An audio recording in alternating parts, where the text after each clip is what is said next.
नमस्कार, मेरा नाम हितार्थ जोशी है। मैं भारतीय शिक्षण प्रशिक्षण संस्था में अभ्यास करता हूँ। मेरा एनरोलमेंट नंबर 14 है। आज मैं हिंदी एलपीसी हिंदी के अंतर्गत विभाग बी की प्रवृत्ति में कहानी लेखन पढ़ने जा रहा हूँ, जिसका कहानी का नाम है न्याय मंत्री और जिसके लेखक है श्री सुदर्शन। आइए थोड़ा कहानी के लेखक का परिचय ले लेते हैं। सुदर्शन जी का मूल वास्तविक नाम बद्रीनाथ शर्मा है। उनका जन्म 1896 में पंजाब राज्य के सियालकोट नामक स्थान पे हुआ था। वो हिंदी के बहुत अच्छे लेखक हैं। आइए तो कहानी शुरू करते हैं। संध्या का समय था। चारों ओर अंधकार फैल चुका था। ऐसे में किसी ने बाहर से घर का दरवाज़ा खटखटाया। कौन है? ब्राह्मण शिशुपाल ने थोड़ा सा दरवाज़ा खोलते हुए पूछा। एक परदेसी बाहर से आवाज़ आई, क्या मुझे रात काटने के लिए स्थान मिल जाएगा? जैसे ही शिशुपाल ने पूरा दरवाज़ा खोला, उनके सामने नवयुवक खड़ा था। उन्होंने मुस्कराकर कहा, यह मेरा सौभाग्य है। अतिथि के चरणों में यह घर पवित्र हो जाएगा। आइए पधारिए। अतिथि को लेकर शिशुपाल घर में गए और उनका आदर सत्कार किया। फिर दोनों उस समय देश की अवस्था पर बात करने लगे। शिशुपाल ने कहा, आजकल बड़ा अन्याय हो रहा है, परंतु परदेसी इस बात से सहमत न था।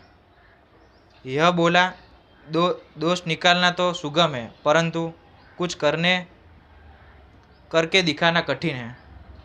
शिशुपाल बोले, अवसर मिले तो दिखा दूँ कि न्याय कैसे करते हैं। तो आप अवसर चाहते हैं? हाँ, अवसर चाहता हूँ। फिर कोई अन्याय नहीं होगा, कोई अपराधी दंड से न बचेगा। परदेसी ने मुस्कराकर कहा, यह बात कठिन काम है। ब्राह्मण के लिए कुछ भी कठिन नहीं। मैं न्याय का डंका बजाकर दिखा दूंगा। परदेसी धीरे से मुस्कुराए, पर कुछ न बोले। फिर कुछ देखकर बाद वे सो गए। सुबह उठकर परदेसी ने शिशुपाल को धन्यवाद देकर उनसे विदा ली। कुछ दिनों बाद शिशुपाल के घर कुछ सिपाही आए और उन्हें दरबार में चलने के लिए ले गए। शिशुपाल सहम गए कि अब क्या होगा। वे समझ नहीं सके कि सम्राट ने उन्हें बुलाया है। कहीं उस परदेसी ने तो सम्राट से झूठी सच्ची बात नहीं कही होगी। दरबार में पहुंचकर शिशुपाल का कलेजा धड़कने लगा जब उन्होंने देखा कि परदेसी सम्राट अशोक है। सम्राट बोले, ब्राह्मण देवता, मैं आपको न्याय का अवसर देना चाहता हूँ। आप तैयार हैं? वो शिशुपाल सम्राट अशोक को पहचान नहीं पाया। अब शिशुपाल को न्याय मंत्री बना दिया गया है। उन्होंने राज्य की समुचित व्यवस्था करना आरंभ कर दिया। राज्य में पूरी तरह शांति रहने लगी। किसी को किसी प्रकार का भय नहीं था। लोग दरवाजे तक खुले रख देते थे। चारों तरफ न्याय मंत्री के बहुत चर्चे थे। लगभग 1 महीने बाद किसी ने रात में पहरेदार की हत्या कर दी। सुबह होते ही बात चारों तरफ फैल गई। लोग बड़े हैरान थे। शिशुपाल की नींद ही उड़ गई थी। उन्होंने खाना पीना छोड़कर अपराधी को पता लगाने में रात दिन एक कर दिया। बहुत प्रयत्न करने के बाद अपराधी का पता चला कि शिशुपाल के आश्चर्य का ठिकाना न रहा। स्वयं सम्राट ने उसके पहरेदार की हत्या की थी। अब सम्राट ने उसके पहरेदार की हत्या क्यों की, ये उसको पता नहीं चल रहा था। सम्राट को अपराधी घोषित करना बहुत कठिन काम था। शिशुपाल करे भी तो क्या करे। एक और वे न्याय मंत्री थे और दूसरी ओर सम्राट के सेवक। परंतु न्याय के दृष्टि में सम्राट और साधारण व्यक्ति कोई अंतर नहीं होता। अगले दिन शिशुपाल दरबार में पहुंचे।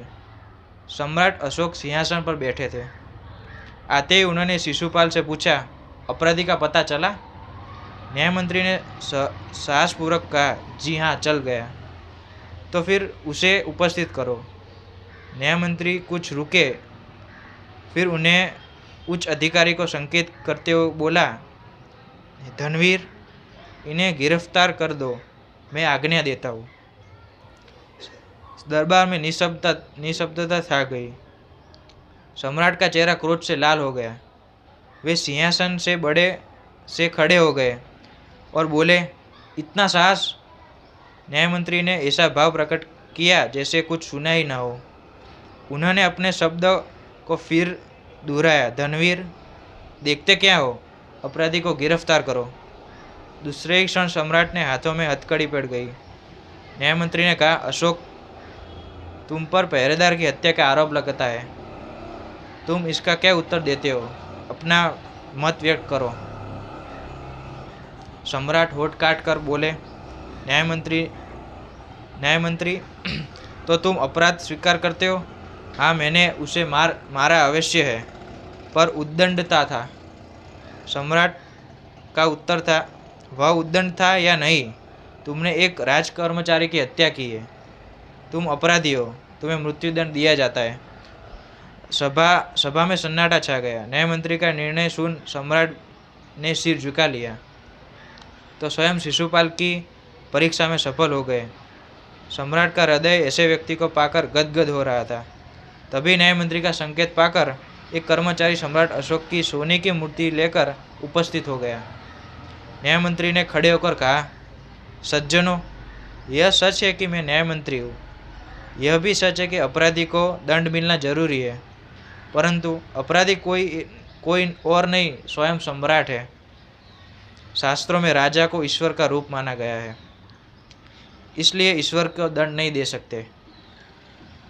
अतः मैं आज्ञा देता हूँ कि सम्राट को चेतावनी देकर छोड़ दिया जाए और उनके स्थान पर इस सोने की मूर्ति को फांसी पर लटका दिया जाए। जब सब लोग चले गए तो शिशुपाल ने राजमुद्रा को सम्राट अशोक के सामने रख दी और बोले, महाराज, यह राजमुद्रा वापस ले ले, मुझसे यह बोझ नहीं उठाया जाएगा। अशोक ने सम्मान भरी दृष्टि से उनकी ओर देखते हुए बोले, आपने मेरी आंखें खोल दी। आपका साहस प्रशंसनीय है। यह बोझ आपके अतिरिक्त और कोई नहीं कर सकता। न्यायमंत्री निरुक्त हो गए।